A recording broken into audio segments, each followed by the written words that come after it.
Espagne ni kimwe mu bihugu by'iburengerazuba bw'Uburayi kivugwa muri Bibiliya. None se ubukristo bwageze muri icyo gihugu gute? Nahe mateka aranze ikwirakwira ry'ubukristo na Bibiliya muri iki gihugu? Hagati y'imyaka ya 500 n'igihumbi na 500 Kiliziya yari ifite ububasha ku isi kandi yemeraga ko birihindurwa mu zindi ndimi. Ababigeragezaga bafatwaga nk'abanzi ba Kiliziya kandi bitwaga bamanitswe cyangwa batwitswe. Muri icyo gihe kigoye, Espagne yatuwe n'amoko menshi y'impunzi n'abimukira kubera impamvu zitandukanye, ariko icyari gikomeye cyane kurusha ibindi muri iyo myaka ni intambara bise iy'abanyamisaraba cyangwa guerre croisade. Havugwaga indimi nyinshi kandi hashize igihe kinini Espagne abaturage bayo bafite ubwisanzure mu gihe ubutegetsi bwari bufitwe n'imiryango y'Abayisilamu. Kiliziya imaze gukomera no kugira ijambo muri Espagne, ibintu byarahindutse kandi kuhahindurira Bibiliya, kuyisoma no kuyikwirakwiza birushaho kugorana. Muri iyo myaka, mu bihugu by'i Burayi abantu benshi bize cyangwa bari bafite ubutunzi barishwe bazira guhindura Bibiliya mu ndimi zasomwaga na rubanda. Icyo Kiliziya yifuzaga ni ukubona inyandiko za Bibiliya ziri mu Kigiriki, Igiheburayo byakabye zikaboneka mu Kilatini gusa. Nguhaye ikaze muri iki kiganiro. Niba uri mushya kora subscribe kandi ufungure inzogera kugira ngo ibiganiro byacu bijye bikugeraho mu buryo bworoshye. Uko like niba ukunze ibyo dukora kandi ujye muri comment duhe igitekerezo cyangwa tubaze ikibazo tuzasubiza ubutaha. Muri iki kiganiro tugiye kuvuga ku ntwari zabayeho muri icyo gihe maze zihindura Bibiliya kandi bituma igera kuri rubanda rwa giseseka muri Espagne. Muri Bibiliya mu Baroma igice cya 15 umurongo 24 Paulo yandikiye itorero ry'i Roma ati: "Igihe nzaba ngiye muri Espagne niringiye ko nzabareba mukamperekeza maze kubashira urukumbuzi mu rugero runaka." Ayo magambo intumwa Paulo yandikiye abakristo bagenzi b'i Roma ahagana mu mwaka 56. Bibiliya ntivuga niba Paulo yaragiye muri Espagne, yaba yaragiyeyo cyangwa ataragiyeyo. Icyo tuzi nuko ubutumwa bwiza bwo mu ijambo ry'Imana Bibiliya bwageze muri Espagne mu kinyejana cya 2 bitewe n'imihati Paulo n'abandi bamisiyonari b'abakristo bashyizeho.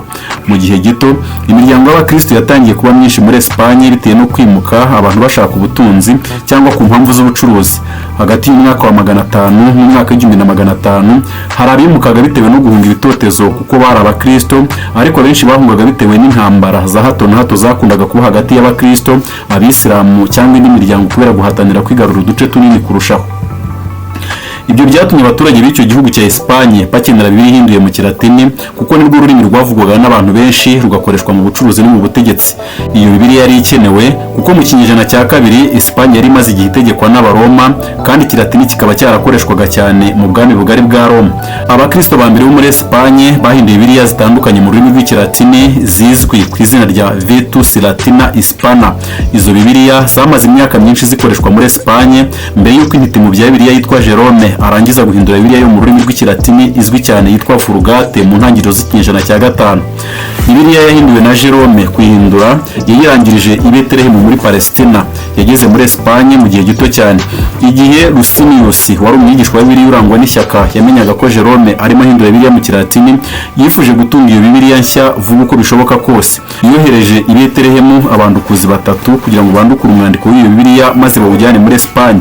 Mu binyejana byakurikiyeho Bibiliya yitwa Vulgate yagiye ikoreshwa kugeza igihe isimburiwe na Bibiliya yiswe Vetus Latina Hispana.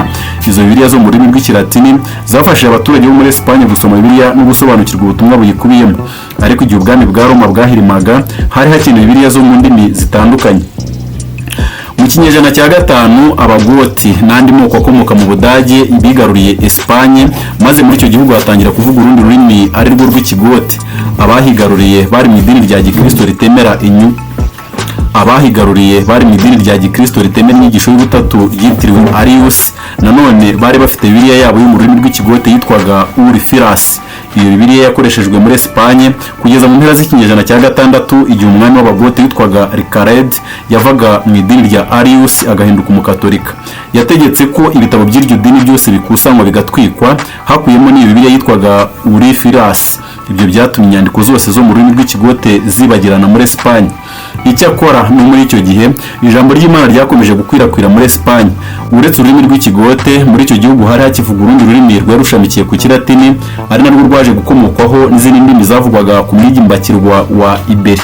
Inyandiko za kera zo muri izo ndimi zari zanditse ku bisate by'amabuye. Izo nyandiko nizo mu kinyejana cya 6 n'icya 7. Zimwe muri izo nyandiko zibonekamo imirongo yo muri Zaburi no mu Mavanjiri. Hari igisate cy'ibuye cyanditseho Zaburi ya 16 yose kikiboneka.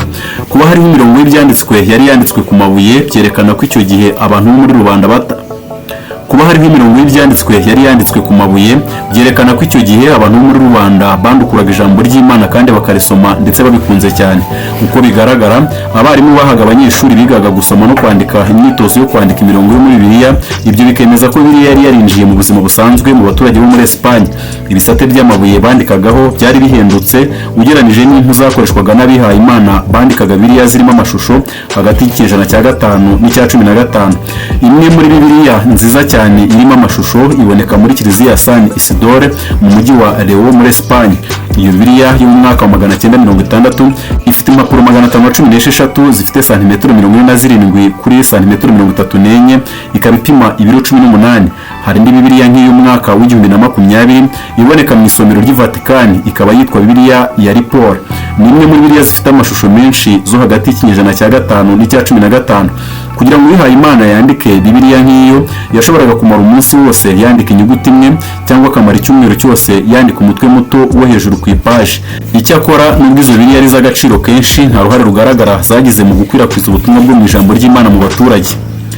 Igihe Abisilamu bigaruraga Espagne mu kinyejana cya 8, hari urundi rurimi rwatangiye kuhavugwa. Mu turere bakoronije, Icyarabu cyatangiye kugenda kivugwa cyane kurusha Ikilatini, biba ngombwa ko hakenerwa Bibiliya muri urwo rurimi rushya. Nta gushidikanya ko hagati y'ikinyejana cya 5 n'icya 15 muri Espagne hakwirakwijwe Bibiliya nyinshi zo mu Cyarabu, cyane cyane amavanjiri. Birashoboka ko mu kinyejana cya 8 aribwo musenyeri w'i Seville witwaga Jean yahinduye Bibiliya yuzuye mu Cyarabu. Ikibabaje nuko nyinshi muri izo Bibiliya z'Icyarabu zazimiye burundu.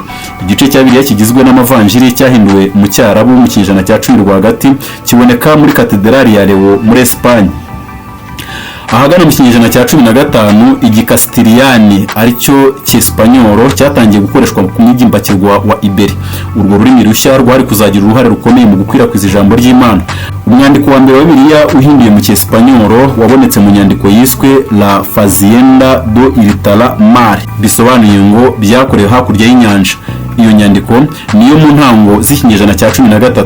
Iyo nyandiko ibonekamo inkuru ivuga iby'urugendo rw'Abisiraheli kandi kuyemo ubutumwa buboneka mu bitabo 5 bya mbere bya Bibiliya n'ibindi bitabo byo mu byanditswe by'Igiheburayo, amavanjiri n'inzandiko.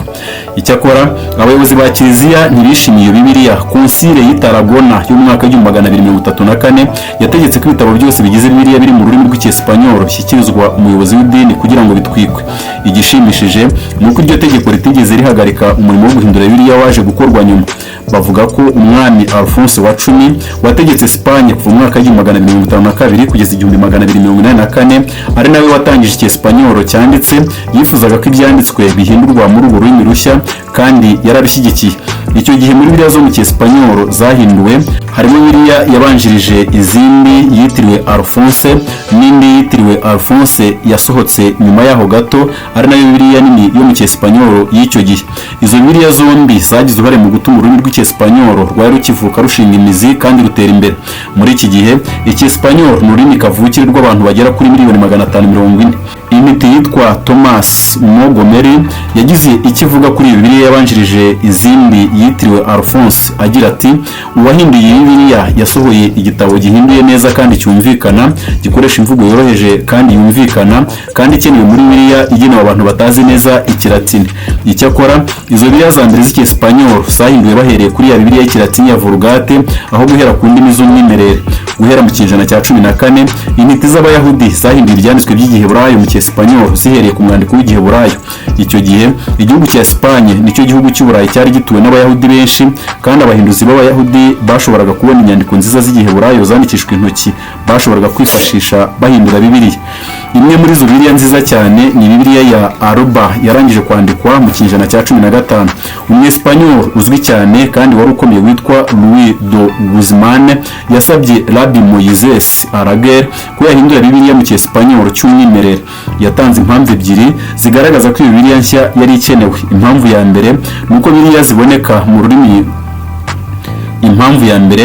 Bibiliya zabonekaga mu rurimi rushamikiye ku Kilatini zitari zihuje n'ukuri. Iya kabiri yagiraga iti: abantu nkatwe bakeneye cyane Bibiliya irimo ibisobanuro biboneka mu mikika byafasha gusobanukirwa byafasha abantu gusobanukirwa imirongo igoranye. Icyifuzo cye kigaragaza ko abantu bo mu gihe cye bari bashishikajwe cyane no gusoma Bibiliya no kwisobanukirwa. Nanone kigaragaza ko ibyanditswe byera mu ndimi kavukire byabonekaga cyane muri Espagne.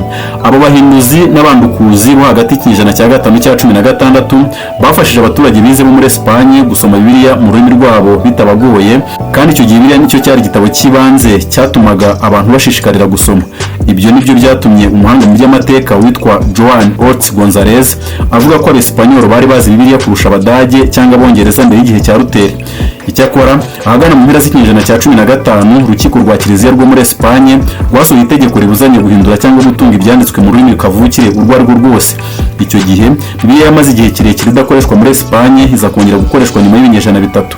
Muri ibyo bihe bigoye, abahinduzi bake b'intwari bahinduye izindi Bibiliya nshya z'Icyesipanyolo bari mu mahanga bazinjiza muri Espagne rwihishwa. Nk'uko amateka avuga, ibyo guhindura Bibiliya muri Espagne hagati y'ikinyejana cya 5 n'icya 15 abigaragaza, abayirwanyaga bakoresha amayeri menshi kugira ngo ijambo ry'Imana ritamenyekana, ariko ntibashoboye gucecekesha ishobora byose. Umurimo utoroshye abahanga benshi bakoze watumye Bibiliya ishinga imizi muri Espagne hagati y'ikinyejana cya 5 n'icya 15 kandi igera hirya no hino muri icyo gihugu. Abahinduzi bo muri icyo gihe nabo bagize ikirenge mu kizo ntwari bahindura Bibiliya mu Kilatini, Ikigote, Icyarabu n'Icyesipanyolo. Ibyo byatumye abantu babarirwa muri za miliyoni bavuga Icyesipanyolo muri iki gihe bashobora gusoma Bibiliya mu rurimi rwabo kandi ikabagera ku mutima.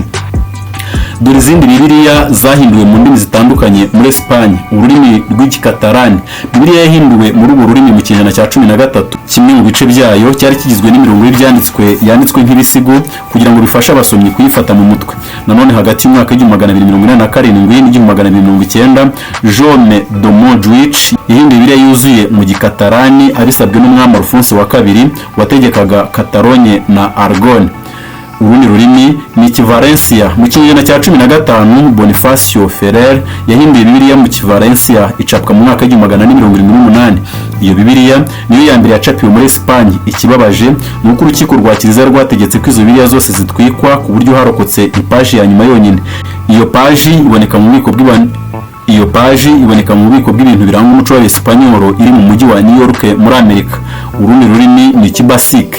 Mu mwaka w'1571 Jean de Rissalage yahinduye ibyanditswe by'Ikigiriki mu Kibasike ku nkunga y'umwamikazi wa Navarre. Uwo murimo Rissalage yakoze watumye hashyirwaho urufatiro rw'amategeko y'ikibonezamvugo cy'ururimi rw'Ikibasike. Bivugwa ko uruhare Rissalage yagize ku rurimi rw'Ikibasike ari nk'urwo Jerome yagize ku rurimi rw'Ikilatini cyangwa urwo Luther yagize ku rurimi rw'Ikidage. Twibanze ku mateka ya Bibiliya muri Espagne. Ese haba hari ikindi kibazo kirebana n'amateka y'Iyobokamana muri Espagne cyangwa ikindi gihugu wagize? Byandike muri comment. Wisanze uri mushya kuri umuyoboro wacu, kora subscribe kandi ufungure inzogera, nta kindi cyegeranyo kizongera kugucika. Kora like niba ukunze ibyo dukora kandi ujye muri comment uduhe igitekerezo. Ndabashimiye cyane.